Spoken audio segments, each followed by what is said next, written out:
வாய்ப்பு ஒரு நல்ல டைரக்டர்கிட்ட வாய்ப்பு கிடச்சி அடுத்த கட்டம் போகிறப்போ நீ படங்கள் வாய்ப்பு இல்லைனாலும் நீ வந்து அவங்க நண்பராவது மதிக்கணும்ல, அந்த வாய்ப்பு இல்லை. இப்போ நான் சமீபத்தில் எடுத்த படத்துக்கு கூட ஒரு சின்ன ப்ரொமோஷனுக்காக கேட்டேன்.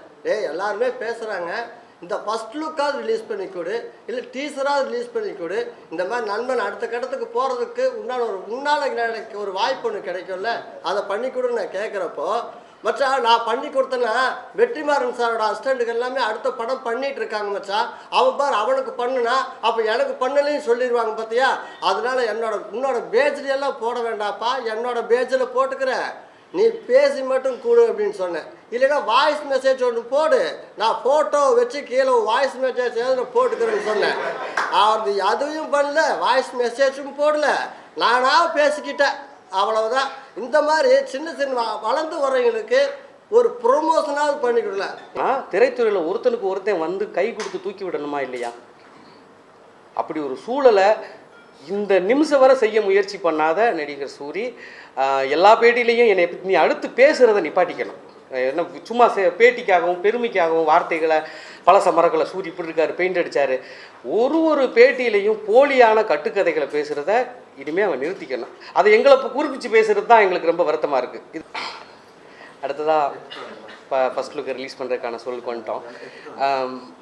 இந்த நேரத்தில் ஒரு பெரிய தடைகளை பயணங்களாக வந்துக்கிட்டு இருந்த சூழலில் நான் ஒன்றே அந்த பத்திரிகையின் மூலமாக வந்துட்டு நடிகர் சூரிக்கிட்ட ஒரு தகவலை சொல்லணும்னு நினைக்கிறேன். எத்தனையோ சூழலில் திரைத்துறைக்கு நான் அவனை கையை பிடிச்சி கூட்டிகிட்டு வந்ததுலேருந்து எல்லா பேட்டியிலையும் என்னை பற்றி அவனை பழச மறக்கலை, இவர் வெற்றியை பற்றி பேசுகிறாரு, வேட்டியை கட்டி கொடுத்தான்றாரு, ரூமில் சோறு வாங்கி கொடுத்தான்றாரு, இப்படி பல பேட்டிகளை என்னை பற்றி சொல்லியிருப்பார். நீங்கள் பார்த்துருப்பீங்க. வெற்றி வீரன் கூட்டிகிட்டு வந்தான், பாரதிராஜா அசிஸ்டண்ட்டு, அந்தந்த படத்தோட ப்ரொமோஷன் டைமில் என்னை பற்றி பயங்கர சிம்பத்தியாக பேசிக்கிறது, எனக்கான ஒரு வாய்ப்பு அமைச்சு தரதில் ஒரு வெற்றி பெற்றவங்க ஒரு நண்பன் கூட இருந்து போவது நம்ம அவனுக்கு ரெஸ்பெக்ட் கொடுக்கல, அப்படி வாடா படம் தானே பேசிட்டு போது, எப்பயும் போல் அப்படி தானே பேசுவோம். திடீர்னு நடிகரானோன்னு அள்ளி கூட்ட மரியாதையாக கொடுத்துட போகிறோம், எப்பயும் போல் தானே பேசுவோம். அப்படி இதுக்கு வாய்ப்பு கொடுக்கலையா, இல்லை அதுக்கான சூழலை ஏற்படுத்தலையா, வாய்ப்பு கொடுக்குறேன்னு ஏற்படுத்தின வாய்ப்புலையும் தான் பேரை முன்னிலைப்படுத்திக்கணும், கதைன்னு போட்டுக்கணும் ட்ரை பண்ணி அந்த ப்ராஜெக்ட் இன்றைக்கி வர நடக்காமல் போய் ஒரு பெரிய நிறுவனத்தில் கிடைக்கிற அந்த வாய்ப்பு எனக்கு தாமதமாக போய் இன்றைக்கி அடுத்த கட்டத்தில் இன்றைக்கி நான் தயாரித்து என்னை நிரூபித்து பெரிய வெற்றி பெற்றுருவோம். ஆனால் திரைத்துறையில் ஒருத்தனுக்கு ஒருத்தன் வந்து கை கொடுத்து தூக்கி விடணுமா இல்லையா?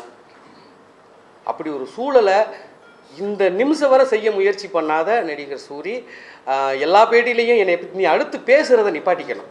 என்ன சும்மா பேட்டிக்காகவும் பெருமைக்காகவும் வார்த்தைகளை பழச மரங்களை சூரி இப்படி இருக்காரு, பெயிண்ட் அடித்தார், ஒரு பேட்டியிலையும் போலியான கட்டுக்கதைகளை பேசுகிறத இனிமேல் அவன் நிறுத்திக்கணும். அதை எங்களை குறிப்பிச்சு பேசுகிறது தான் எங்களுக்கு ரொம்ப வருத்தமாக இருக்குது. இது மாதிரி எத்தனையோ நண்பர்கள், கிட்டத்தட்ட ஒரு 16-17 நண்பர்கள் அவனோட வெற்றிக்கு எல்லா வகையிலையும் கூட இருந்திருக்கோம்.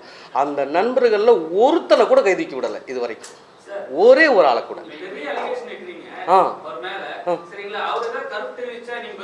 நிச்சயமாக எல்லாம் ஆதாரப்பூர்வமாக காத்துக்கிட்டு இருக்கேன். ஆமாம், ஆதாரப்பூர்வமாக காத்துக்கிட்டு இருக்கேன். அவர் எந்தெந்த இடத்துல செய்யாமல் தவிர்த்துட்டு போகிறேன். அதான் ஒரு 20 பேர் கூட இருந்திருக்கோம், மொத்தம் 20 பேர் பக்கத்து ரூமாக இருந்திருக்கோம். அந்த 20 பேரில் ஒரே ஒருத்தனை கைப்பிடிச்சி தூக்கி விட்டுருந்தா கூட அவன் வந்திருப்பான், அவன் இன்னொருத்தனுக்கு செஞ்சுருப்பான். எத்தனையோ நண்பர்களை பார்க்குறீங்க திரைத்துறையில் வர்றாங்க, அவங்கவுங்க என்னென்னமோ செய்கிறாங்க. விஜய் சேதுபதி சார்லாம் அந்த படம் ஓடவில்லை, அடுத்து அந்த படத்துக்கு ஒருத்தருக்கு வாய்ப்பு கொடுத்தாரு. இப்படி கொடுத்துருக்கணுமா இல்லையா? எனக்கு தான் கொடுக்கல, இன்னொருத்தருக்கு கொடுத்துருக்கணுமா இல்லை, யாருக்கு நீ அந்த வாய்ப்பை ஏற்படுத்தின? சக நடிகரை கூட கொண்டு போய் வளர்த்து விடலை. இந்த படம் மூலமாக, இந்த பூக்காய்கனி மூலமாக நிச்சயமாக நான் பெரிய அளவில் வெற்றி பெற்று அப்படியெல்லாம் ஒரு உதவி தேவையில்லைன்ற சூழலுக்கு வந்து தான் இன்றைக்கி செஞ்சுக்கிட்டு இருக்கேன். இருந்தாலும் இனிமே சூரி வந்து நண்பர்களை பற்றி பெருமையாக பேசி தனக்கான சிம்பத்தியை கிரியேட் பண்ணிக்கிட்டு சூரி பழச மறக்கலை, அவர் எல்லாத்தையும் அப்படியே நினைவு வச்சு பேசுகிறாரு. பேசுன சரி, அந்த நீ பேசின ஆட்கள்லாம் யாரை எதை என்ன செஞ்சுருக்க, யாருக்கு எந்த வகையில் நீ முன்னால் நீ படி தூக்கி விட்டுருக்க? இந்த கேள்வியை நீங்கள் அடுத்த சந்திப்பில் அவங்ககிட்ட கேட்பீங்கல்ல, கேட்பீங்கல்ல. அதனால் இந்த நேரத்தில் இனிமேல் எங்களை நண்பர்கள் உடனிருந்த நண்பர்களை பற்றி பழைய கதைகளை பேசுகிறத சூரி நிப்பாட்டுக்கு. நீ ஜெயிச்ச கதைகளை அந்த ப்ரொடியூசர் இப்படி பேசினார், இந்த டைமில் இந்த மீட்டிங்கில் அதை பேசினார், நான் இந்த சோலா ஹோட்டல் போனப்போ இப்படி ஒன்று நடந்துச்சு. ஆமாம், அப்போ இல்லை எல்லா பேட்டிலும் வந்து எல்லா படத்து ப்ரொமோஷனுக்கும் வந்து அவர் பேசுறாரு. இப்போ எதுக்கு சிம்பத்தி கிரியேட் பண்ணிக்கணும் அவர்? பழசை மறக்காம இப்போ பேசுறதில்ல, இந்த ஒரு வருஷமாக பேசுறதில்ல. கொட்டுக்காளி படத்தை போய் சரி, விடுதலை 2 ரிலீஸ் ஆக போய் சரி, ஏதாவது பழைய கதைகளை பேசிக்கிட்டே இருப்பாப்படி. அந்த கதை இப்போ இவ்வளோ தூரம் பேட்டியில் பேசுகிற வர்றைய ஒருத்தனை கூப்பிட்டு நீ முன்னால் நிப்பாட்டுவியா? யாருக்காவது ஒரு வாய்ப்பை கொடுத்து கை அது சினிமா போராடிக்கிட்டு இருக்க நண்பர்களுக்கு வாய்ப்பு ஏற்படுத்தி கொடுக்கணுமா இல்லையா? யாருக்காவது ஒரு வாய்ப்பு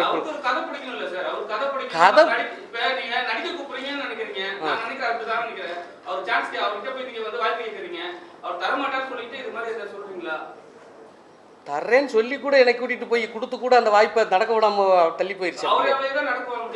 ஆமா, அவரு என்ன சொல்றது, விடுதலைக்கு முன்னால வர என் கதை பெருசா தெரிஞ்சது. ஒரு பெரிய கம்பெனி கமிட் ஆகுது. அந்த படம் ரிலீஸ் ஆனோடனே மாறும்போது அப்படியே அதை ட்ராப் பண்ணிட்டு ஆக்ஷன் ரூட்டில் போய் அதை அப்படியே நிப்பாட்டு. சரி போயிட்டு போப்பா. நீ கொடுத்த பேட்டியில் எனக்கு ஒரு வாய்ப்பு வருது. அவன் கொடுத்த பேட்டியில் வெற்றி வீரன் இப்படி நாங்கள் 2 பேர் சேர்ந்து ஒரு கதை பண்ணோம், அந்த கதை வந்து ஹாட்ஸ்டாரில் ஓகே ஆச்சு அப்படின்னு மதன் கௌரி பேட்டியில் சொல்லியிருப்பான் அந்த கண்டென்ட்டை. அதை பார்த்துட்டு எனக்கு ஒரு பெரிய ப்ரொடியூசர் அப்ரோச் பண்ணுறாரு.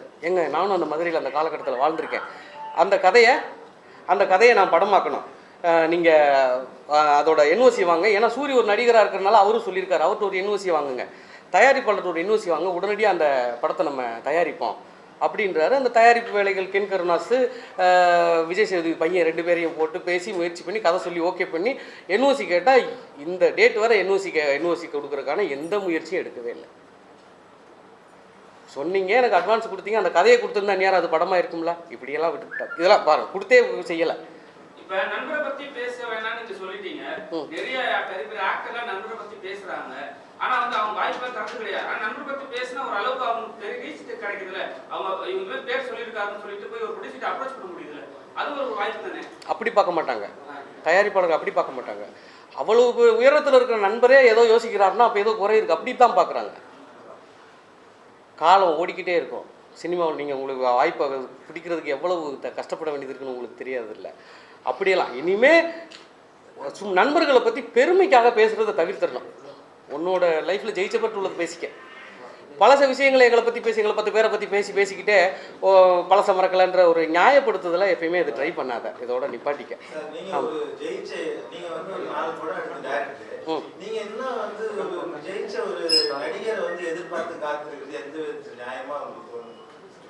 தவறு தான். இருந்தாலும் சினிமாவில் வாய்ப்பு, நல்ல வாய்ப்பு, இப்போ வியாபாரத்தை எடுத்துக்கோங்க. சினிமாவில் ஏதாவது ஒரு கிளிக் பாயிண்ட் இருக்கணும்னு தானே எதிர்பார்க்குறாங்க வியாபாரமாக. அப்போ யாராவது ஒருத்தன் கைப்பிடிச்சு தூக்கி விடணும்ல. யாரும் செய்யலை, எல்லாரும் செஞ்சுக்கிட்டு தானே இருக்காங்க.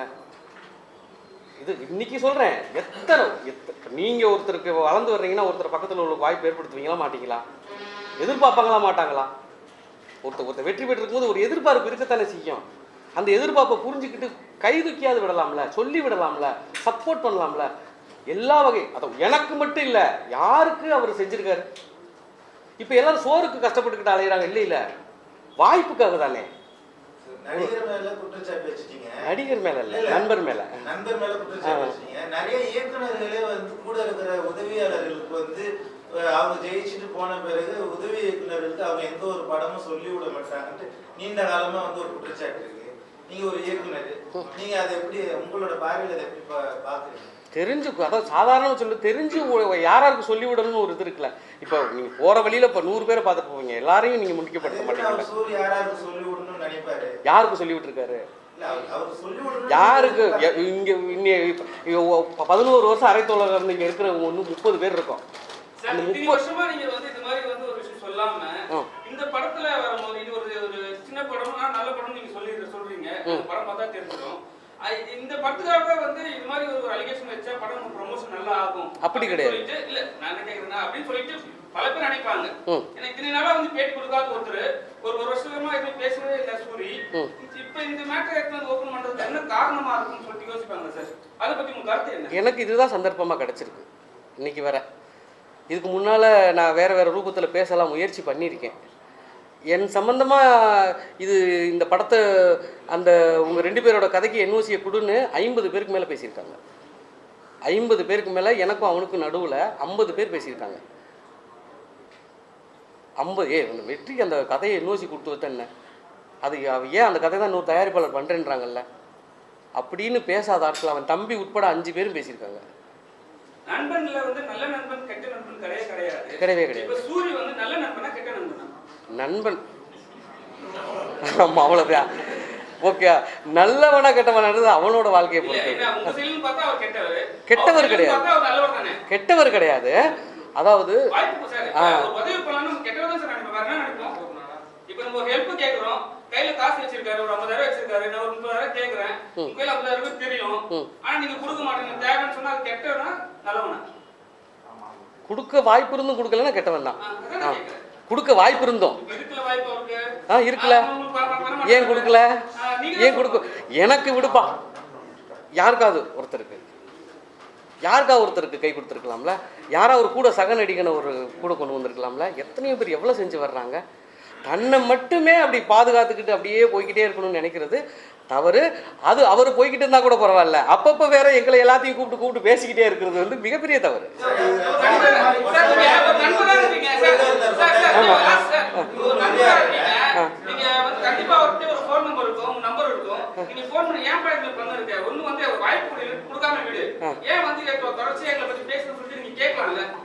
கேட்டிருக்கேன், அதுக்கப்புறம் பதில் சொல்லல, போனை பிளாக் பண்ணிட்டான்.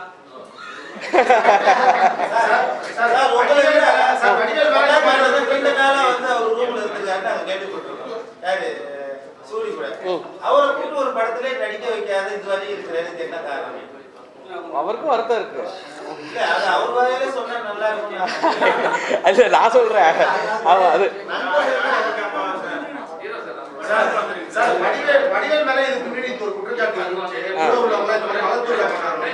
அவர் எவ்வளவு பேரை வளர்த்து விட்டுருக்காரு. வளர்ந்து விட்டது பிறகு கிளாஸ் ஆயிருக்கும் அவர் கூட. வடிவேல் நீங்க எத்தனை பேரை வளர்த்து விட்டுருக்காரு, எவ்வளவு பேர் கூட நடிச்சவங்களா. அவர் போனா 10 பேர் 20 பேர் சம்பளம் வாங்கி நடிப்பாங்க. 10 பேர் 20 பேர் சம்பளம் நடிப்பாங்க. அப்படி ஏதாவது செஞ்சிருக்காரா சூரி இதுவரை?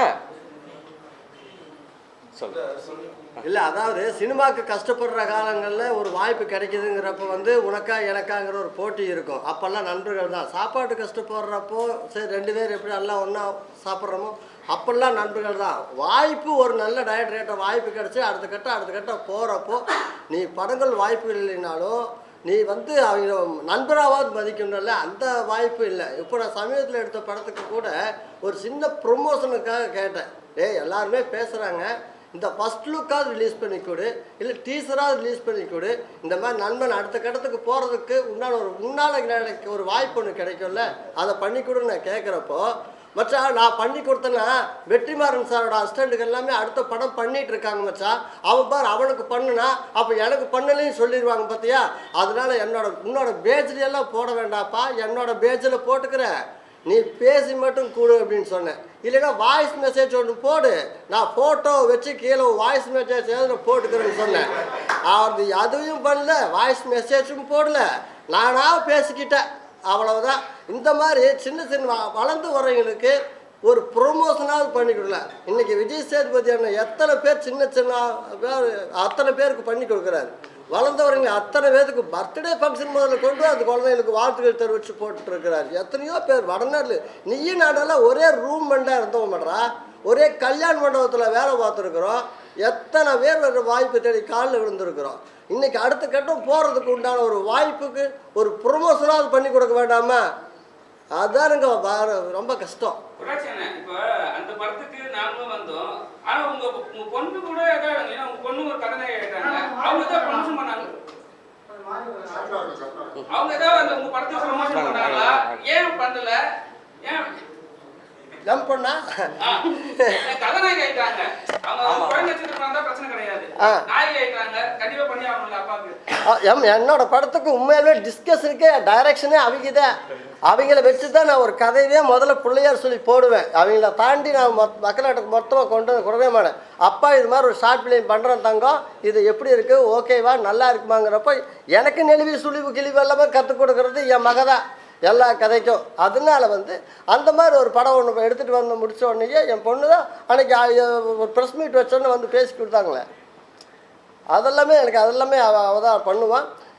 எங்களை மாதிரி இதுதான் நாங்கள்லாம் ஒரே ரூம் மண்டாக இருக்கிறப்போ எனக்கு தெரிஞ்சு நாங்கள்லாம் நானும் சூரி மில்கா கில்கான்னு நிறையா பேர் நடிகர்களாக இருக்கிறப்போ எங்களுக்கு தெரிஞ்சு அப்போ வந்து ஒரு டைரக்டர்னு சொல்கிறது நாங்கள் வெற்றி வீரன் தான். ஏன்னா அப்போ பருத்தி வீரன் ஆடியோ ரிலீஸ் ஆகிருக்குது. ஃபுல்லாக கேசட் போட்டு எல்லாம் பாட்டு கேட்டுருக்கிறப்போ நான் உண்மையாலுமே பருத்தி வீரன் படத்தோட டைரக்டர் இவனோ அப்படின்னு நடிச்சிட்டாரு. ஏன்னா பருத்தி வீரன் பாட்டு, ஆமாம், பருத்தி வீரன் பாட்டை போட்டு கேட்டுகிட்டே இருக்கிறாப்புல. அன்னைக்கு எப்படி ஒரு பெரிய சினிமாவுக்கு ஒரு பெரிய பதிவாக பருத்தி வீரன் இருந்ததோ அந்த ஜேனரில் இங்கே வந்து வெற்றி வீரன் கதையை சொல்கிறப்போ தமிழ் சினிமாவுக்கு சில அடையாளமான படங்கள் நிறையா இருக்குது. அந்த வரிசையில் சத்தியமாக சொல்கிறேன், இந்த பூ காய் கனி படம் வந்து பெரிய அடையாளமாக இருக்கும். எத்தனையோ பெரிய டைரக்டர்களோடைய படைப்பில் ஒரு சில படங்கள் கையுட்டு என்ற படங்கள் இருக்குது. அந்த வரிசையில் சத்தியமாக அந்த படம் இருக்குது. நான் என் மகளுக்கும் வந்து நிறைய முன்னணி நட்சத்திரங்கள் கூட எல்லாம் நடிச்சிருக்கிறாங்க. இந்த படத்தில் இந்த ஜேனர் இவங்களுக்கு ஒரு பெரிய அவார்டுக்கு உண்டான படமாக இருக்கும். இப்போ சமீபத்தில் விஜய் சார் ஒரு இன்றைக்கி எந்த இடத்துல இருக்கிறான்னு தெரியும், நம்ம நாட்டு சிஎம்மு ராஜ்மோகன் சார் இடையில சந்தித்தோம். அவர் சொன்னார், இந்த வருஷம் உன் பொண்ணு வந்து அவார்டு வாங்குவாங்க பாரு அப்படின்னாரு. கரெக்டாக அந்த படம் கம்மிட்டு அவர் சொன்னது நடக்கும்னு நினைக்கிறேன். நன்றிங்க. இந்த படம் நிச்சயமாக நீங்கள் கொண்டு போய் இன்றைக்கி ஃபஸ்ட் லுக்கை ரிலீஸ் பண்ணுறோம். நிறைய சப்போர்ட் பண்ணியிருக்கீங்க. பல இடங்களில் வெண்ணிலா வீடு படத்துக்கு சிறப்பான விமர்சனத்தை கொடுத்து ஒரு பெரிய லெவலில் கொண்டு போய் சேர்த்தீங்க. நாங்களும் வந்துடுவோம். இந்த நேரத்தில் சொல்கிறேன்னா ஒரு சவாலாக சொல்கிறோம், ஒரு வருத்தமாக சொல்லலை, நாங்கள் வர முடியாதுன்னு காட்டலை. என்றைக்கும் இதே நீங்கள் இன்றைக்கி நீ வேல்யூவாக இருக்கிற என்னையை நீ கொண்டு போய் இன்றைக்கி நீ வேல்யூவாக இருக்கிற என்னையை கொண்டு போய் நிற்கிறக்கு அவ்வளோ யோசிக்கிற, வேல்யூவான நாட்களையே கூட சேர்த்துக்க ட்ரை பண்ணுற. அன்றைக்கி நீ ரூம்குள்ளே படுத்திருக்கும் போது நான் சூர்யா ஹீரோவாக படம் கமிட்டாயிருந்தேன். நடிகர் சூர்யா ஹீரோ. அந்த படம் ட்ராப் ஆயிடுச்சு. இப்போ உங்களுக்கு பல பேருக்கு தெரியாது. அந்த டைமில் பெரிய கேமராமேன், பெரிய ஆர்ட் டைரக்டர், நான் சின்ன பையன். அவ்வளோ பெரிய வாய்ப்பு, அப்படி முக்கியமான நடிகர்கள்லாம் என்கிட்ட வந்து வாய்ப்பு கேட்ட நாட்கள்லாம் இருந்தது. அன்னைக்கு உன்னையை கொண்டு போய் முதன்மை கதாபாத்திரம் கருவாயன்னு ஒரு கதாபாத்திரம் நான் கொண்டு போய் அறிமுகப்படுத்துகிறேன். இவன் ரூம்மேட்டு சார், இவனுக்கு நான் அந்த கேரக்டர் கொடுக்குறேன்னு. மதுரையை வச்சு ஒரு ரவுடிசம் பின்னணியில் ஒரு கதை பண்ணியிருந்தேன். அந்த கதை சூர்யாட்ட ஓகே போய் அன்றைக்கி உன்னை கொண்டு சூர்யா கிட்ட நிப்பாட்டி கருவாயன கேரக்டர் ஃபோட்டோ ஷூட் பண்ணி கொடுத்தேன் நான். அன்றைக்கி சூர்யா கூட சூர்யா வாய்ப்பு கிடச்சிருச்சு எனக்கு. நான் இன்னொரு பெரிய நடிகரை போட்டிருக்கலாம்ல. நான் ஏன் உன்னையை கூட்டி கொண்டு அறிமுகப்படுத்துகிறேன். அந்த கதை எழுதின காலகட்டத்தில் வந்து கூட இருக்கான். இந்த கேரக்டர் இவன் பண்ணால் நல்லாயிருக்கும் சார். அப்போ கம்பெனிலே சொல்கிறாங்க வேற ஆளை போடுங்க அப்படின்லாம் சொன்னாங்க. ஃபோட்டோ ஷூட், இன்னும் ஃபோட்டோ ஷூட் ஜெய் கூட எடுத்த ஃபோட்டோ ஷூட்லாம் இருக்கும், வெளியில் வந்துருக்கும் அந்த ஃபோட்டோ ஷூட். அவன் விசித்திரன் கஞ்சா கருப்புங்களாம் அப்படி நிற்கிற மாதிரி ஒரு ஃபோட்டோ எடுத்திருப்பேன். அப்படியே அந்த ஃபோட்டோவும் சுப்பிரமணியம் ஃபோட்டோ ஒரே மாதிரி இருக்கும், கிட்டத்தட்ட அதே மாதிரி இருக்கும். அப்படியெல்லாம் நான் செஞ்சுருக்கல இன்னைக்கு நீ அதெல்லாம் பழசை யோசிச்சு செய்யணுமா இல்லையா? அன்னைக்கு நம்ம யாருனே தெரியாத காலத்துலேயே பெரிய படத்தில் கொண்டு நம்மளை உள்ளே கொண்டு போனான். அந்த படம் நின்று போச்சு. அதுக்கப்புறம் ஒரு பெரிய படம் நிற்கும்போது ஒரு இயக்குனருக்கு என்ன மாதிரியான பின்னடைவுகள்லாம் வரும்னு உங்களுக்கு தெரியும். அவ்வளோ பெரிய படத்துலேயே நின்று போகுது அப்படின்னும் போது என்னமோ சில குறைகள் அப்படியே தடந்துடும். இன்றைக்கி நாங்களே இந்த படத்தை தயாரிக்கிறதுக்கு முன் வந்து என்னோடய கதையை, என்னோட நல்ல விஷயங்களை புரிஞ்சுக்கிட்டு இன்றைக்கி இவ்வளோ பேரோட சப்போர்ட்டோட ஃபைனான்சியல் ஆள் கிடச்சி சிறப்பான நடிகர்களுக்கு ஒருங்கிணைஞ்சு தொழில்நுட்பங்களை ஒருங்கிணைஞ்சு வருவோம். இதே மாதிரி ஜெயிச்சுட்டு நாங்கள் அன்றைக்கி பேச முடியாத சூழலுக்கு நான் போயிடுவேன். நீ இனிமேல் என்னை பற்றி வெற்றி வீரன் ஒருத்தனை பற்றி பேசுகிறத தவிர்த்துரு. 2 நாள் பெயிண்ட் அடிக்க கூட்டிகிட்டு போனேன். ஆனால் ஊரில் உள்ள சென்னையில் உள்ள அத்தனை பில்டிங் எனக்கு பார்த்தா நினைவு வருதுன்றேன். இதெல்லாம் கட்டுக்கதையா இல்லையா? 2 இடத்துக்கு நாங்கள் பெயிண்ட் அடிக்க போனோம். நான் தான் கூட்டிகிட்டு போனேன். விருகம்பாக்கத்தில் ஒரு வீட்டுக்கு பெயிண்ட் அடித்தோம். அம்பத்தூரில் ஒரு ஸ்கூலுக்கு பெயிண்ட் அடித்தோம். ஒரு வாரம் அங்கேயே தங்கி பெயிண்ட் அடித்தோம். இது 2 தானே வாழ்க்கையில் நடந்தது. அந்த 9 வருஷத்தில் நீ 9 வருஷம் நானும் அவனும் ரூம்மேட்டு. நீ எந்த அடுக்குமாடி கட்டடத்துக்கு தொங்கிட்டு பெயிண்ட் அடித்த ஒரு வீடியோலாம் போடுறேன். இவன் இது பார்க்கும்போது எனக்கு நினைவு வருதுன்றான். எப்படி நீ ஃபாலோவர்ஸ்க்காகவும் பார்க்குறவங்க சிம்பத்தி, ஓ சூரி இவ்வளவு கஷ்டப்பட்டுருக்காரா அப்படின்னு நினைக்கிறதுக்காகவும் ஏன் இப்படி கட்டுக்கதைகளை அவுத்து விடுற? இனிமேல் பழைய கட்டுக்கதைகளை சொல்கிறத நிப்பாட்டிக்க, ஜெயிச்சதோட நிப்பாட்டிக்க. ஓகே, நல்லதா போப்பா. நிச்சயமா கட்டுக்கதைகள் எங்கள் பேர் வந்துடுதுல அப்பப்போ. அவர் சொல்கிற கட்டுக்கதைகள் எங்கள் பேர் வந்துடுது. வெற்றின்னு ஒருத்தன், அவன் ஒருத்தன், இவன் ஒருத்தன்லாம் சொல்லிக்கிட்டே இருக்கையா இன்னைக்கு. அதை தவிர்த்துடலாம்ல. Okay okay. அடுத்ததாக முதல் பார்வை வெளியிட்டு உங்களுக்கு முன்னால் நாங்கள் அடுத்த ஸ்டெப் வைக்கிறோம். விரைவில் படப்பிடிப்பை முடிச்சுட்டு வந்து இசை வெளியீட்டில் சந்திக்கிறோம். எனக்கு சப்போர்ட் பண்ணுங்கள். ஓகே.